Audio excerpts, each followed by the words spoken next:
Welcome to the How of Business with your host, Henry Lopez, the podcast that helps you start, run, and grow your small business. And now, here is your host. Welcome to this episode of the How of Business. This is Henry Lopez, and my guest today is Rebecca Ryan. Rebecca, welcome to the show. Thanks for having me, Henry.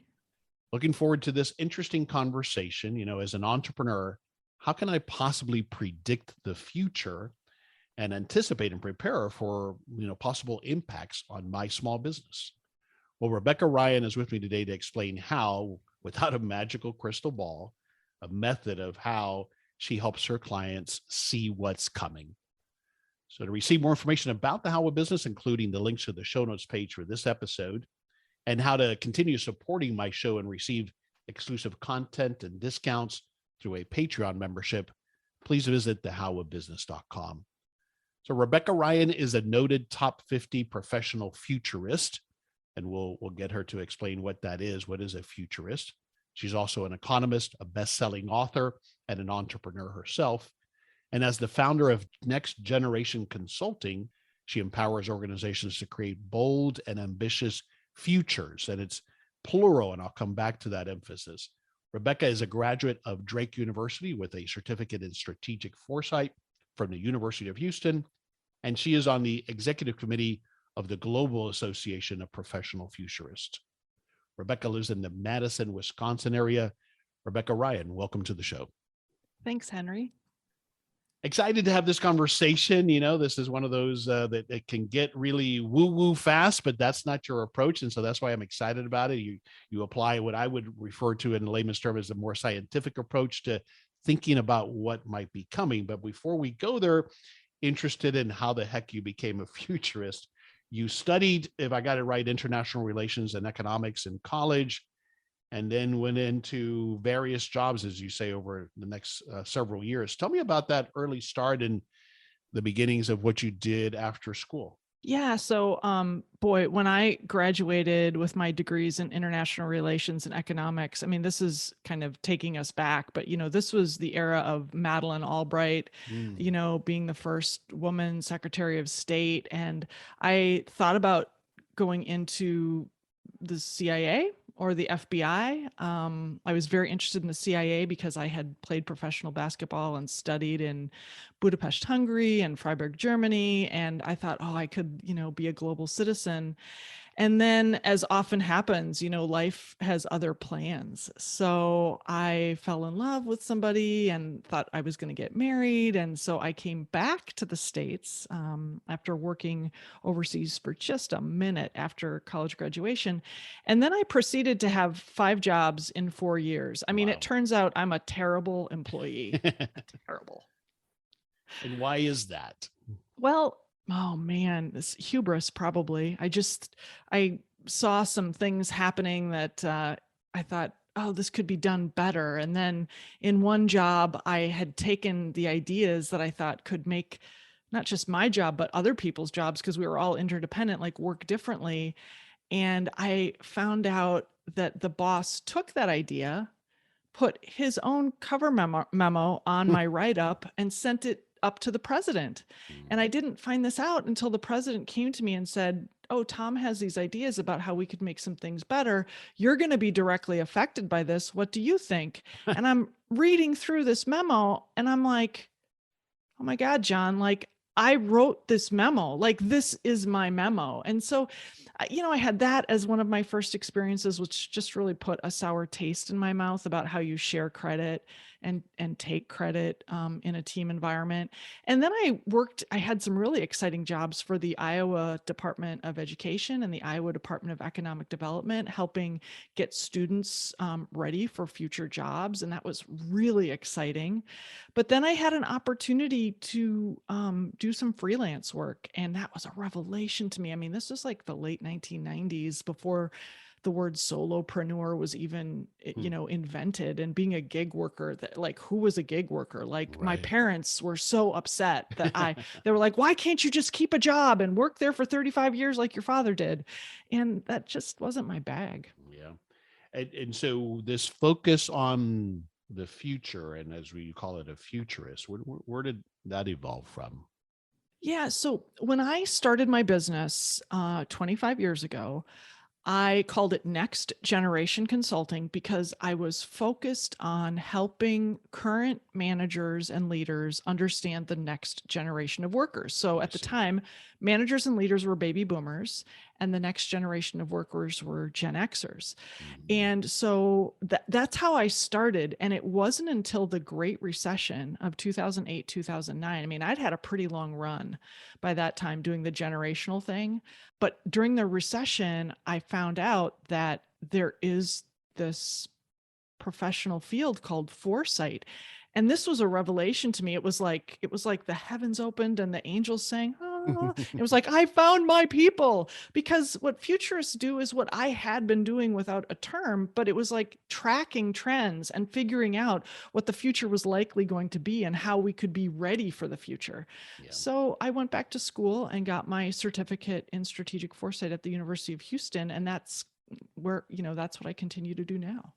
Right. So you mentioned you were a pro basketball player. What fit that into the timeline here? When did you do the basketball? Yeah, so I did the pro basketball thing when I was still an undergraduate. I So my see. junior year abroad, I did a junior year abroad. I strongly encourage people to do this. And I was dared by some guys in my program to try out for this team. We didn't know what it was. And I had been a very serious basketball player in high school and in college, but I had Okay. blown my knee out and wasn't I able to see. play collegiate ball. So they double dog dared me to try out for this team. And, those of us who've gone our own way, we can't turn down a double dog dare. Right. So I did. On a dare, I tried out for this team, and the most surprised person was me that I made the team. What do you take away from that experience that you think you still apply today? Yeah, I think one thing is,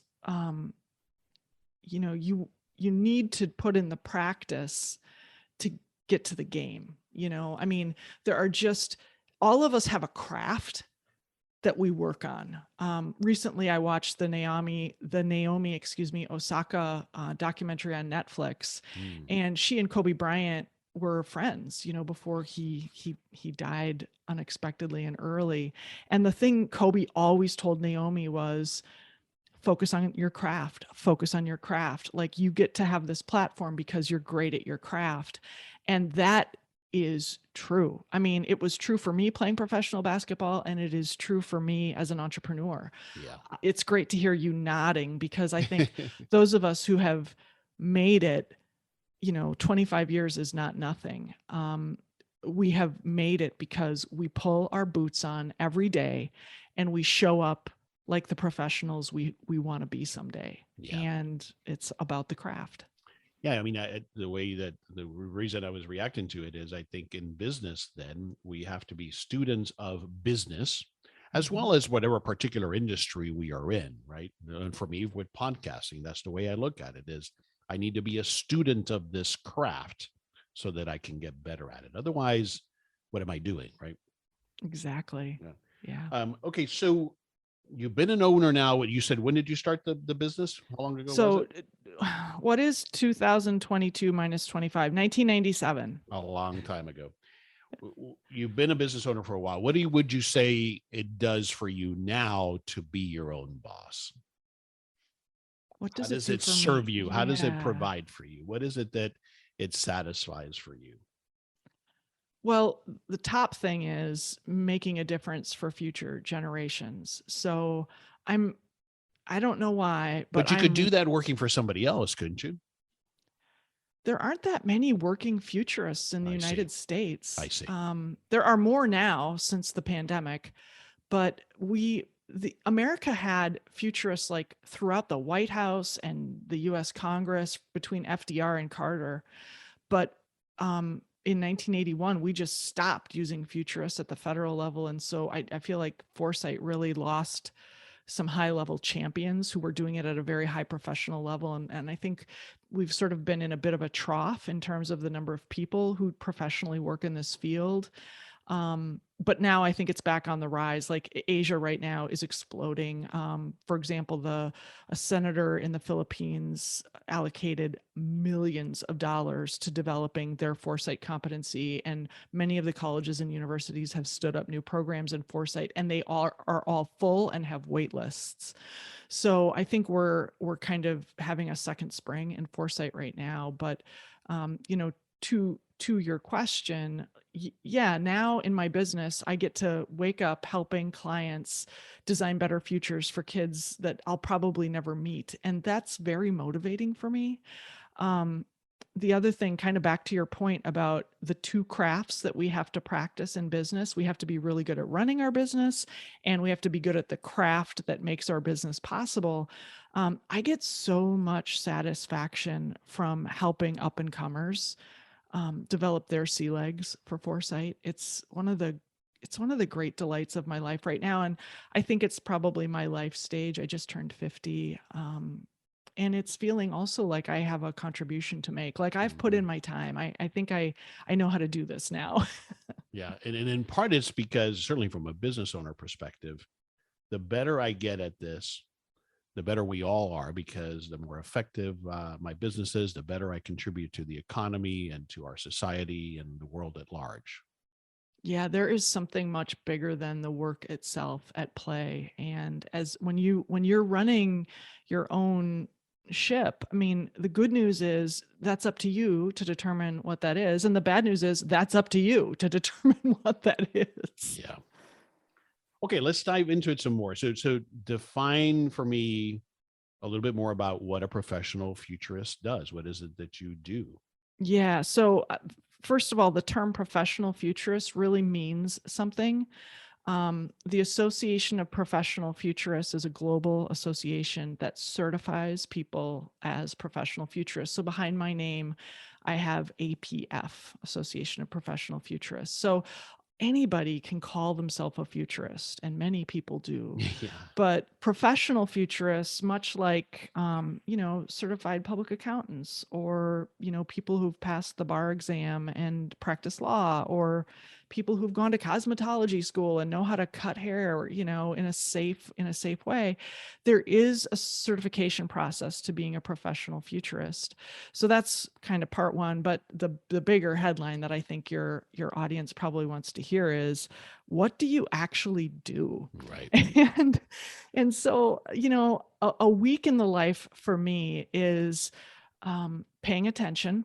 So I scan about 1,100 sources of information for signals and trends. So we'll talk more about that later. Because foresight is really three things. Okay. It's a mindset. So it's like, okay, how can I think like a futurist about these things? But it's also the second category is it's a set of techniques. So how do you do horizon scanning? How do you build scenarios, et cetera?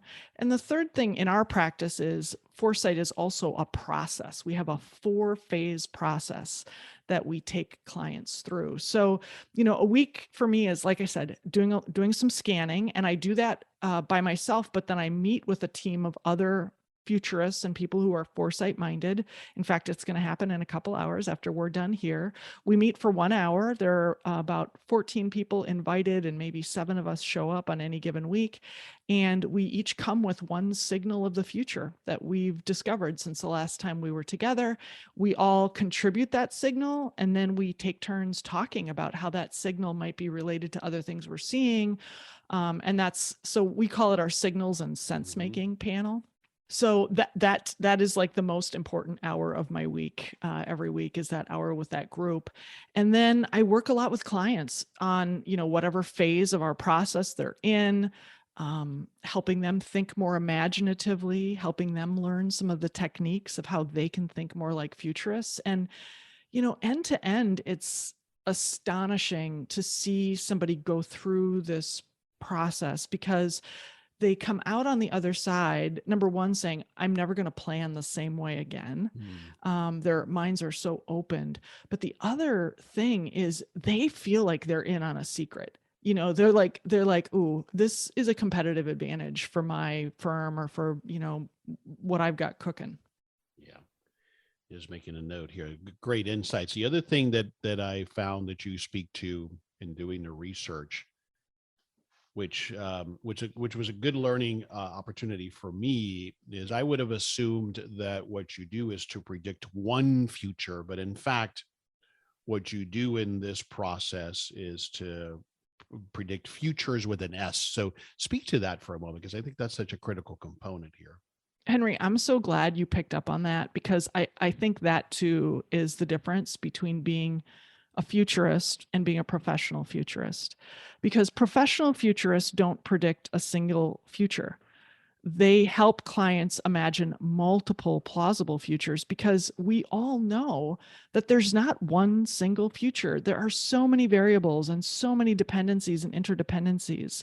So with Foresight, what we do, like our process is we use an approach called the Aspirational Futures approach. It was invented by Clem Biesold and Jonathan Peck at the Institute for Alternative Futures.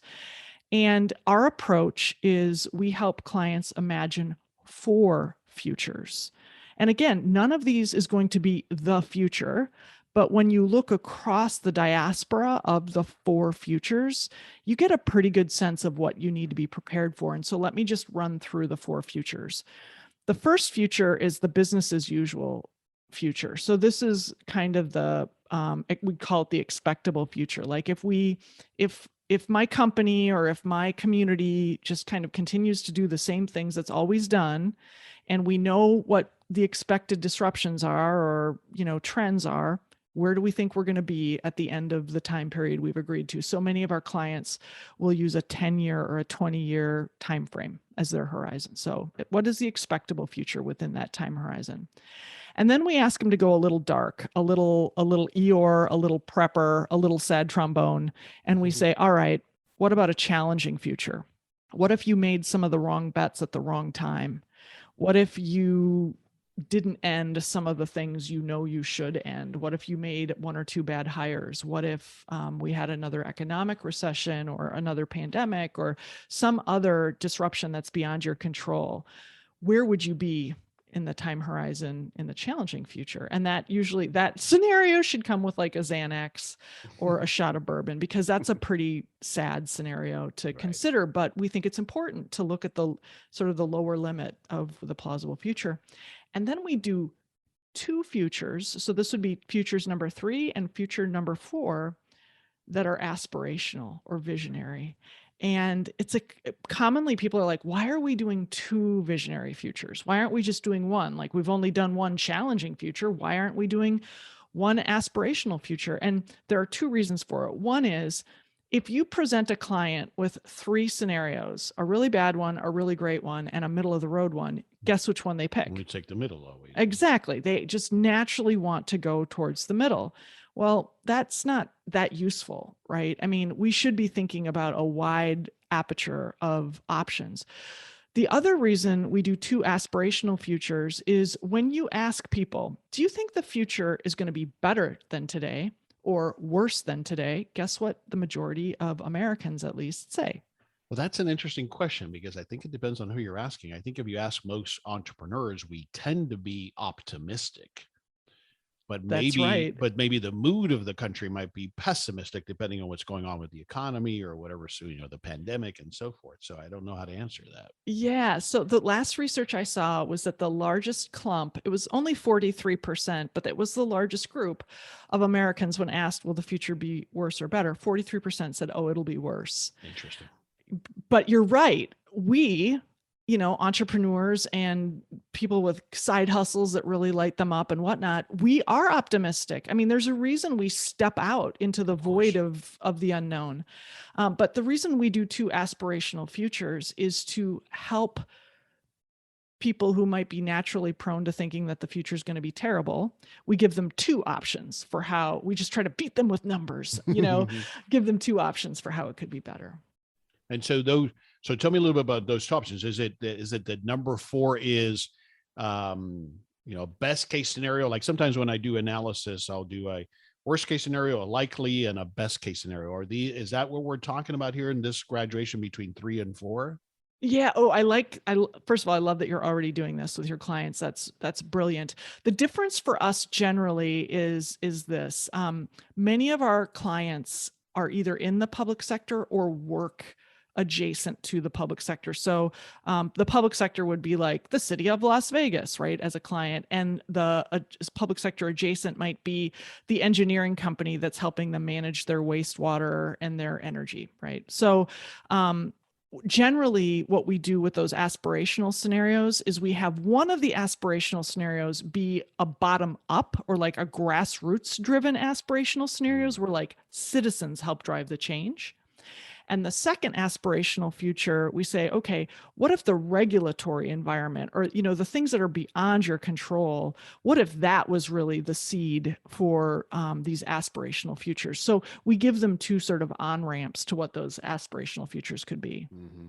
How would I translate that then to a business where I don't have necessarily those influences of the citizenry or government? I mean, government or impact. Usually when I look at that from a business perspective, it's potentially negative, right? Yeah, exactly. Well, I mean, I've done this process for myself and for my company as well. And the way that I divided it is, okay, in the first aspirational scenario, what if we did the exact right things at the exact right time and had the exact right people and made the exact right level of investment? So we look at the things we can control and say, how could we play that out? And then on the other hand, we would look at an aspirational future where the market really favors what it is we're doing. Like if we got the New York Times to write a piece, if they found us and I'm sorry to say it, but like the pandemic has been good for business because people are good and spooked about the future. So big disruptions tend to be good for our business as well. Not that we wish them on anybody, but it's true that we benefit. Yeah, going back to the government control, it could be, let's say the United States decides we're going to go off of fossil fuels and go to battery electric power by whatever year. Well, that now I could plan for being able to serve the market with that influence that comes from outside of my business. There you go. That's exactly right. Okay. All right. I got it. Excellent. Thanks for sharing that. What I'd like you to then you touched on is let's start talking about this process that you use and help people understand, as we're talking about, as you termed it, strategic foresight. And I love that term because it's a little less sounding like I'm going to, read your cards and be a fortune teller. And that's what I also liked about the multiple futures, as you just explained. But this process that you call the foresight process, introduce that if you would, please. Yeah. So this is the foresight process that I've created that my clients use. And the acronym would be SIDD, like SID. So we start with sensing. S is for sensing. And we help our clients sense the trends. Now, this is data. This is not opinions. This is data in the sensing phase. What is happening in our market and what is happening inside of our organization? And I'll give you some quick examples. Like we're working with a community right now where there is water scarcity. And the projections for that water scarcity are not awesome. They're not great projections. And yet we've got to be able to face this data because it's going to influence how we plan in this community, how we think about the future and so forth. So that would be an example of sensing, sort of the environment around us. But then inside that organization, we also know, and this is true for many organizations, there will be a lot of retirements coming up. There are a lot of baby boomers they've got 1 or 2 more years left before they're going to retire.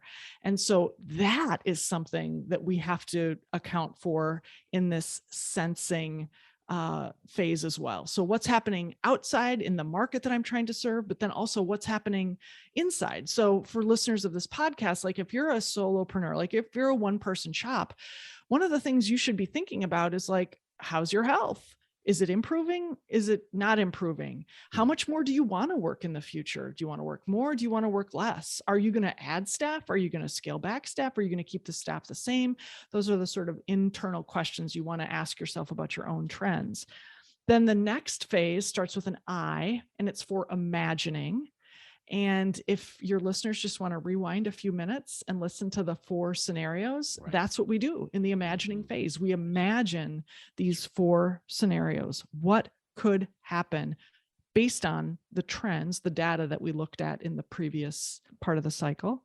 And then we come to the first D. So after imagining 4 futures, we come to D, defining. And this is where we say, what do we want to happen? So when we look across these 4 futures, we see a range of different outcomes. But in the defining phase, we ask, okay, what can we control or influence that can help us across all those futures? Right. We're looking across all 4 of them to either mitigate or defend or take advantage of one of those future outcome potentials. That's exactly right. I love that word, mitigate, because you're trying to mitigate against risk and external forces that could hurt your future, but you're also trying to optimize the investments, the people, everything that you can control or influence that could help you across a range of those futures. And that brings us to the final D. A lot of futurists don't do this phase, but we are extremely practical. I mean, I'm from the Midwest, like you have to shovel your own sidewalk. So we come to the final D, which is doing. So as a result of this strategic foresight process, what are we going to do on Monday that's going to help us move towards the future that we want to bring to bear? And is part of that doing relate to a different way of doing planning? Or is it taking action on that plan? Oh man, you're an excellent interviewer. So in the defining phase, we do our planning, and we do it slightly as futurists, we do it slightly different than strategic planners. And it has everything to do with this word backcasting. So as futurists, if we knew that our planning horizon was 2040 as an example, right? And we did a really good job of identifying, okay, what are the things that we can control or influence that are going to give us the future we want by 2040? And we get really clear about what those visions are. Then the planning that happens in that phase, we call backcasting, because we say, all right, if this is what a successful 2040 looks like, what do we have to be doing in 2035 to enable 2040 success? And then what do we have to be doing by 2030 to enable 2035 success? So we do planning, but our origin point is the future, and we plan backwards to today. So the plan is in place by the time we get done with defining.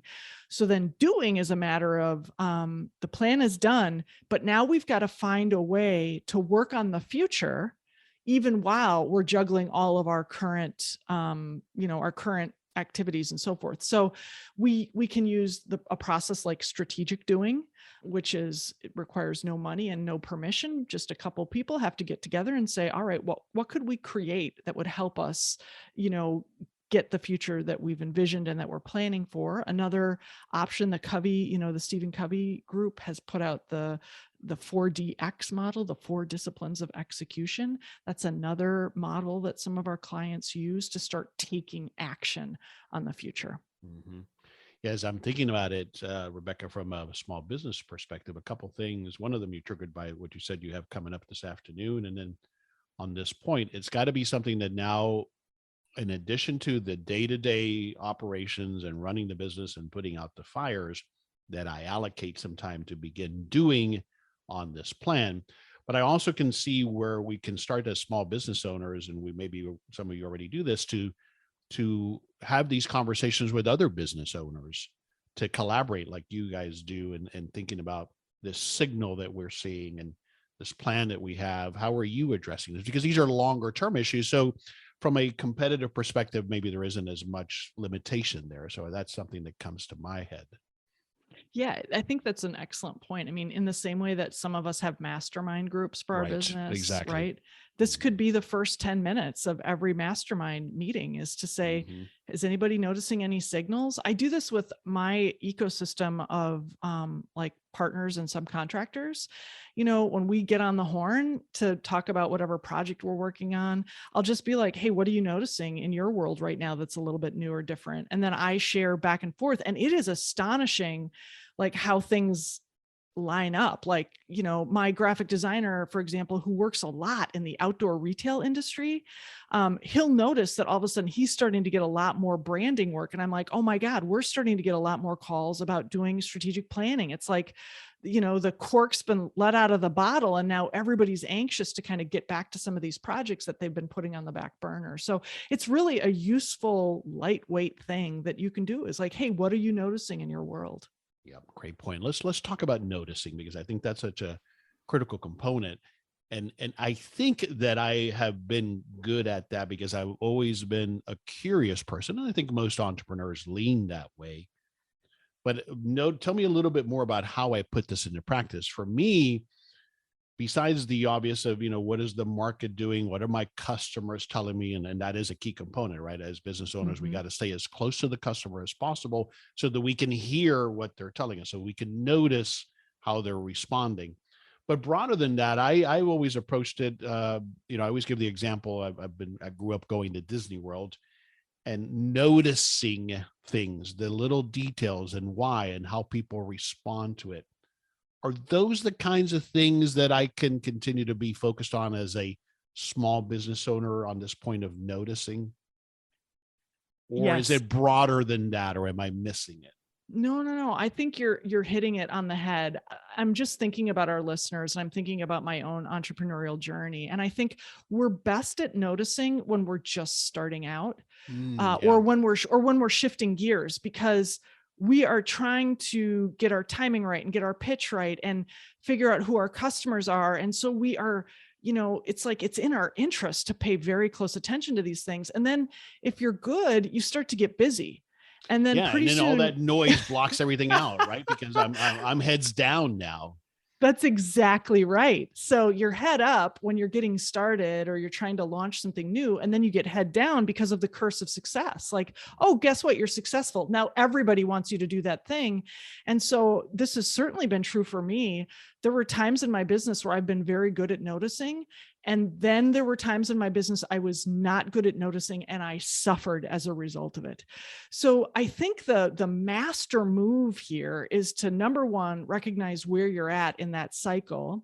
And if you are head down, like you're crushed under the amount of work that you have, what is the space that you can carve out for yourself? And I'm not saying new time, but like maybe there's something that you already do that's good for your body and soul. Like I walk my dogs every day. And when I'm head down, I love that expression. When I'm head down, I'm listening to a podcast, like I'm filling my ears with something else. But it is so much better for me if I lift my head up, put my earbuds back in their case, and just pay attention to what's happening around me. Because, in my little neighborhood over the last 2 years, I've noticed some astonishing signals. Like I remember the first time that I saw a face mask as litter on my neighbor's front lawn. I had never seen that before. I took a picture of it. I thought, is this going to be a signal of the future? There's public art that's going up that captures the zeitgeist of that artist, of that moment. I take pictures of that. I mean, I'm constantly taking pictures of things. For me, that's kind of the way that I remember, right? I'll take a picture of something that it's like, is this a signal of the future? So I suggest tying your noticing to another habit that you're already doing that you enjoy, because then you're just more likely to do it. Yeah, no, I love that. It was very practical and makes a lot of sense. All right, as I start to wrap it up, though, I have to ask you, you wrote a blog article, I think it was, about this recently, and it's such a hot topic. And so I can't miss getting your thoughts on the future of remote work. We could talk about that for hours, but just briefly, what are your thoughts, especially let's look at it from an employer's perspective, because that's who I am, right? So I see that there is this balance that we're struggling to strike, where I get that for a lot of knowledge workers in particular, that flexibility is positive. But I also maybe am old school in thinking that productivity is affected, especially collaborative creativity is affected by that remoteness. But the question I have for you is, where do you think this is going to go? So I want to answer this primarily as a business owner, and not as a futurist crystal ball gazer, because this really is of paramount importance for me as well. The upside of remote work is that I have more access to more talent than I've ever had when I was committed to being a Madison, Wisconsin based company, because I create a limit on my talent pool. Madison is not a big city. So if you had to live here, and be willing to come into an office, then I was limiting my talent pool. So I really love the idea of remote work, and it works in an environment like ours, right? Where we're knowledge workers, we're information workers, because it doesn't work for grocery stores or, other kinds of place-based work. So, but here's the way I'm thinking of it is, what kind of culture do I want to have? That's where I start. What kind of workplace experience do I want to have?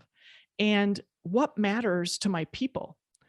And if I can start with those two questions, I have complete creativity to design whatever culture I want. And the way that we're settling this question for ourselves is, the kind of workplace I want is one where people can bring their whole selves to work, where they don't feel like they have to code or pretend to be someone that they're not. If you're having a crap day, it's okay to say I'm having a crap day, like that's fine. Likewise, if you're jamming, we want to know that too, but we want people to bring their whole selves to work. And the kind of company that I want this to be a place where people can do the best work of their lives. And in my case, what matters the most to my people is autonomy. They want autonomy. They say, I want the freedom to do great work, which means in our case, we only have one meeting every week. It's an all hands meeting. You have to be there unless, you're doing client work somewhere else or you're on vacation. But we only meet for 75 minutes every week. Other than that, I have office hours that clients or staff can plug into from 1 to 3 on Tuesday, Wednesday, and Thursday afternoons. 20 to 30 minutes are the max meeting times, because if you can't settle it in 20 minutes, then we probably need to have a throwdown. And then we do these work sprints where, I'll give you an example. When we did our first work sprint, we were taking all of our blogs off of Medium and putting them back onto our own domain. And for 3 days in a row, for 90 minutes on each of those days, we all got, this is so old school, low tech, we got on a conference call line.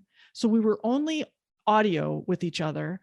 And we had 2 shared workspaces that we were collaborating on in real time, a Google Doc and a Mural document, so that we could all see what everybody was doing. And we just agreed who was going to do what. And you could literally see the task list going down as I finished, as Yaz finished, as Lisa finished. And then, we had the open chat. So it was we were all together, and Lisa would say I can't find the image that was on this blog. Does anybody know where this is? And Yaz would be yeah, I'll drag it. I'll put it in the chat right now. And so it was just magical, and it was great team building. We got a huge project done that none of us wanted to do by ourselves. And it was just a great way to be together. So I just think the 2 questions again, what kind of culture do I want to create? And what do my employees really value? What do my people really value? Those are the yellow lines on the road. All the rest of it, for me at least, are we in the very same office building? How often do we breathe the same air and eat from the same, buffet line? That seems secondary. Okay.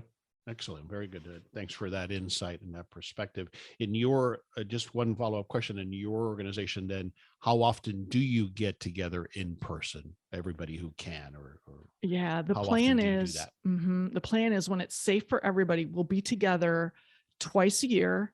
And it'll probably be spring and fall for us, because I want everybody to come here to Madison, because I want to cook for my people. Got it. And for 4 days. So get in on day 1, work hard day 2, 3, and 4, and leave on the 4th day in the afternoon. Brilliant. All right, tell us what we haven't already, don't already know, or give us the synopsis on, again, the services that you offer through Next Generation Consulting. Yeah, so we offer training on how to think like a futurist. So this is, popular for individuals and for executive teams and boards. We offer that 4-phase foresight process: sensing, imagining, defining, and doing. And that takes between 6 and 12 months, depending on the scale of the organization. I keynote at conferences around the world.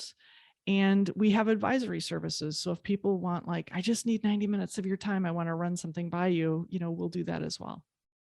And then there's lots of information. That's where I did most of the research, on your website. So tell us where to go for that.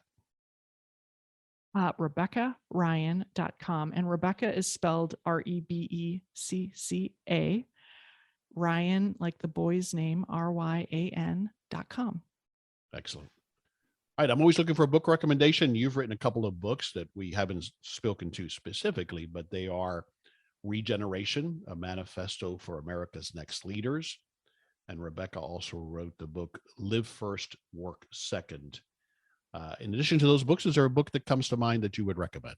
Yeah, the book that I'm just raving about right now is The Good Ancestor. It's about how we can be good ancestors. And he goes through 5 shifts we need to make in how we think about time and how we think about legacy. I can see where that ties into how important it is for you to leave a legacy, to think about future generations and the work that you do. You're on to me, Henry Lopez. You're so hard to read. Thanks for that recommendation. I had not had that recommended, so I appreciate that. We'll have a link to it, as well as all the other links on the show notes page of this episode at thehowofbusiness.com. Rebecca, would summarize it with, what's one thing you want us to take away from this conversation we had about, as small business owners, building, as you call it, strategic foresight, so that it helps me better navigate my business? What's one thing you want us to take away? I want to invite/challenge every listener to broaden their inputs. As we get older, we see more of the same people. We have more of the same conversations. And I feel like, coming out of COVID, there is sort of a staleness that a lot of us have. So broaden your inputs and start noticing the signals of the future that are happening all around you right now. And I think one of the reasons it's been stagnant is we haven't been able to travel. I find that travel, within whatever your means are or desires are, but I mean, it could be as simple as traveling to your local mall, for goodness sakes, but travel, I've always seen it as that opportunity to observe and pay attention and broaden my inputs. That's a really good point. And you had mentioned like Disneyland earlier, and I wanted to tag up on that, because when we are in a new environment, we do have to pay attention differently. It's interesting, because some of the futurists I admire the most are immigrants. And what do immigrants have to do? Like, they have to drop into a culture and figure out how to not walk in the outdoor, and, how to count and all these things. And so anytime you can put yourself in an environment where you can't just rely on rote memory, you're in a good environment to notice and pick up on signals. Yeah, great point. Great point. And then the point, for me also, as a takeaway, in addition to what you've said, you said it earlier, learning how to pay better attention. It's related to what we just said, but I think that to me is a huge takeaway. So thanks for that. My pleasure. All right. Tell us again where you want us to go online to learn more. RebeccaRyan.com. You even have a jingle for it. That's great. Rebecca, this has been a fascinating conversation. I could talk for hours about this. Hopefully at some point we'll get you back on this show, but thanks for sharing and being such a great communicator, and appreciate the work that you do and taking time to be with me today. Henry, you did such thorough research. It was so easy to be in this conversation with you. I'd love to come back anytime. I appreciate that. This is Henry Lopez, and thanks for joining me on this episode of The How of Business. My guest today again was Rebecca Ryan.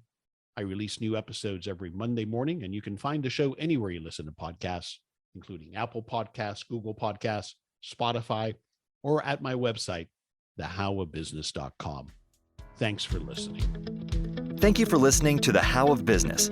For more information about our coaching programs, online courses, show notes pages, links, and other resources, please visit thehowofbusiness.com.